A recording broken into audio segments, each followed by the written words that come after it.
Okay, here we go. The Vancouver Canucks have gotten off to a really hot start in this young season. They are now 4-2, winning this game against the Nashville Predators, and my immediate sentiments, my feelings about this game, like minutes after it ended, and at the time of me recording this audio, Elias Pettersson.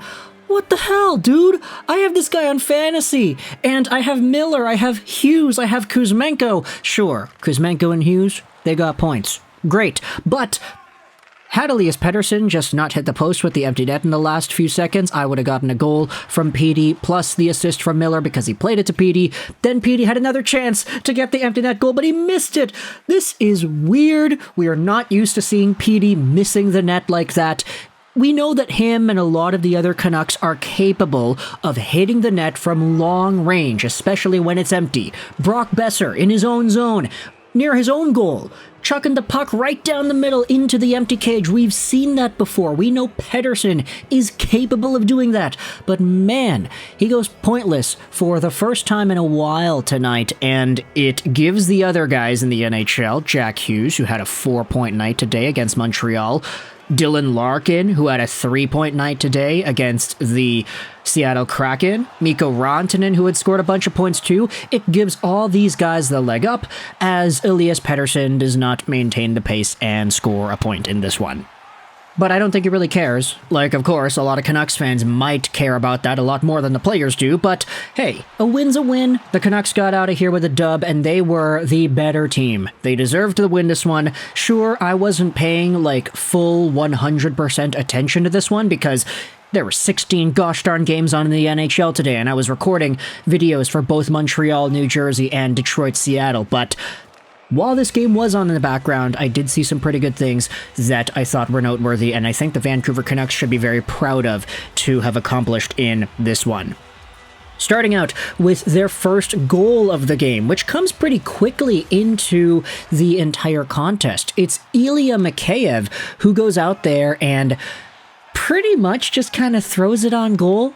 It's not really the most impressive goal in the world, but it's assisted by Andrei Kuzmenko, so there you go, fantasy points for me. Kuzmenko coming down on the rush, he's on the right wing, centers it into the middle for Mikheyev, who just kind of throws it. He shoots it from way far out, and it beats Juuse Saros. Vancouver gets the 1-0 lead.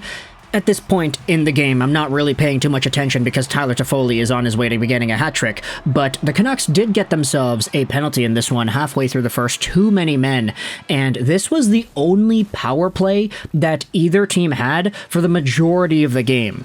But the Nashville Predators are not able to capitalize on it. Instead, they score their own goal a little bit later. It's Colton Sissons who's able to get the puck on a Carlsson Soucy clearing attempt. Soucy goes full Tyler Myers and just tries to throw it up the wing.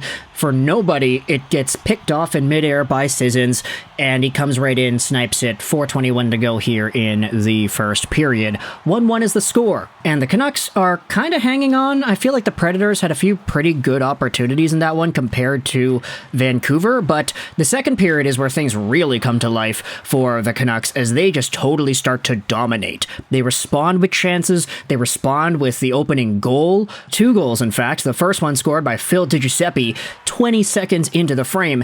Brock Boeser just kind of chucks the puck into the zone. Giuseppe chases it down and gets in on net, puts it right by Saros. First goal of the season for him. Boeser gets an assist, and it is 2-1 Vancouver. Give it 3 minutes later, and eventually it's Quinn Hughes who takes a long shot. That's, by the way, 3 B-tier defenseman Quinn Hughes taking the long shot. It's tipped in by Hoglander. A beautiful tip down and into the corner of the net there, giving the Canucks the 3-1 lead.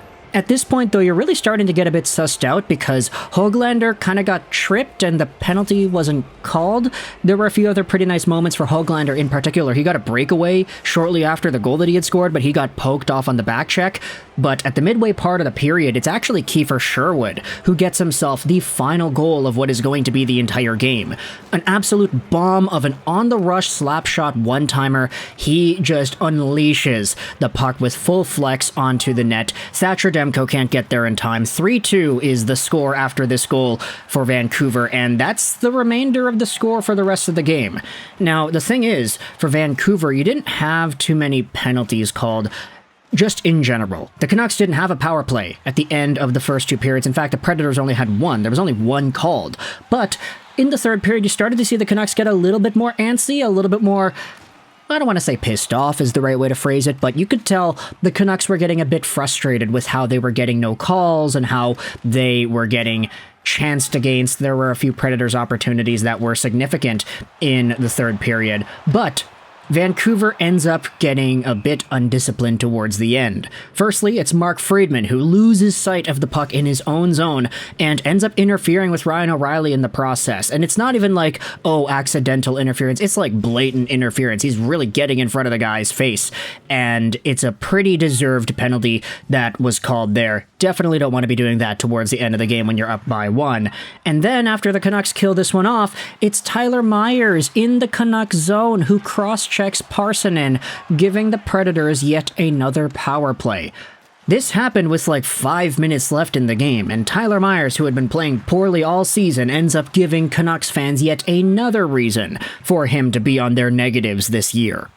The Canucks, though, don't have to kill this one off for the full 2 minutes, as the Preds end up finally getting a penalty on Filip Hronek. It's interference with 3:16 to go in the third period. It's 4-on-4 hockey for 35 seconds before the Canucks get themselves a power play. Nothing happens in this span. The 4-on-4 dies out. The Canucks are not able to actually get zone time and set up their power play properly when they had the man advantage.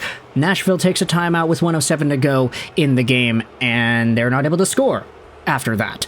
Now, it's interesting because as we had talked about off the top, Elias Pettersson had 2 brilliant chances towards the empty net, and he didn't succeed at both of them. The first one hit the post, the second one was wide, it just didn't go in for Petey. You could tell he was really frustrated, especially after the first one. Like, the one where Pettersson hits the post, he's already in the offensive zone, he's on the far half boards, he shoots it, it goes off the post, and you could see his body language, he just stops moving. And then you realize, wait a minute, he's got to get back. The Predators are coming back the other way. And then Pettersson kicks it back up in the gear and then back checks. He gets the puck again and misses for the second time. But yeah, that's unfortunate. Unlucky for Petey that he was not able to get a point in this one. I feel like it's a pretty pretentious thing for Canucks fans, especially me, to feel that way. Hey, I'm pissed off that Pettersson didn't get any points because my fantasy team struggles as a result. But then again, I mean, the Canucks, they won again. And if you take a look at the NHL standings and where Vancouver is in this Pacific Division, I mean, they're right there, second overall. Behind Vegas, in front of LA, in front of Calgary. They've got 8 points. These other teams have 5 and 4. It's just Vegas that stands between Vancouver and the top of that division. And Vegas, I mean, that's not even really an attainable goal that I think a lot of people are going to be thinking the Canucks should be aiming for. But hey, second in the division right now, 8 points. They are literally 4th in the entire West. Vancouver's playing some pretty good hockey, if I do say so myself. And in this one, even though they did lose their cool a little bit towards the end of the third period, they still hung in there. They still clogged up the middle. They didn't allow Nashville to get too many rebound chances. And the few mistakes that actually led to goals were very, very preventable. Carlsson, Juuse, don't throw it up the wing where there's nobody there. And when the Canucks are on their offensive zone time, they cannot be losing their men at the Nashville blue line. So the Canucks end up winning. 3-2 is the final score. Let me know your thoughts in the comment section below. How do you feel about Vancouver getting yet another one in the dub column? Tyler Myers, man, you can't be doing the penalties towards the end, dude. Sorry. Carlsson, Juuse, I'm going to be honest, him and Myers as a pairing is very not good. Maybe it's just because Tyler Myers is that bad, but yeah, we're going to title this video something funny, I guess. But for now, let me know your thoughts in the comment section below about Myers and the Canucks. The win. Another win. 4th win on the season. They have played 6 games. They've won 4. Thoughts in the comment section below. I hope you enjoyed this video. And bye.